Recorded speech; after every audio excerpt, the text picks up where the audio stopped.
পৃথিবীতে সবচাইতে শ্রেষ্ঠতম দোয়ার স্থান হলো মা বাবা। ওই মা বাবা যদি হাত পাতে আরশ পর্যন্ত পৌঁছে যায়, ওই মা বাবা যদি বদদুয়া করে, পৃথিবীর সব তীর সব টার্গেট মিস হতে পারে, কিন্তু মা বাবার বদদুয়া কখনো মিস হয় না, কখনো মিস হয় না।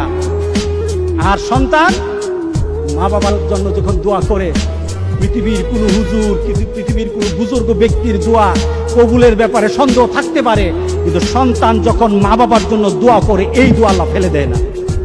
সুবহানাল্লাহ। কারণ মা বাবার এই দোয়াটা শিখিয়ে দিয়েছেন আল্লাহ সুবহানাহু ওয়া তাআলা, রব্বির হামহুমা কামা রব্বায়ানি সাগীরা। আপনি কবরে থাকবেন, আপনি প্রত্যেক নামাজে আপনার সন্তান দোয়া করবে আপনার জন্য, রব্বির হামহুমা কামা রব্বায়ানি সাগীরা। করেন, মা বাবার জন্য দোয়া করেন প্রতি নামাজে বলেন মা বাবার জন্য, রব্বির হামহুমা কামা রব্বায়ানি সাগীরা। আপনি দোয়া করেন, দেখবেন আপনার দোয়ার কারণে আপনার সন্তান আপনার জন্য দোয়া করছে। আপনাকে আল্লাহ যেন এমন সুযোগ করে দেয়, এমন কুলাঙ্গার সন্তান যেন আমাদের সন্তানগুলো আল্লাহ না বানায়। সবাই যেন আল্লাহুম্মা আমিন।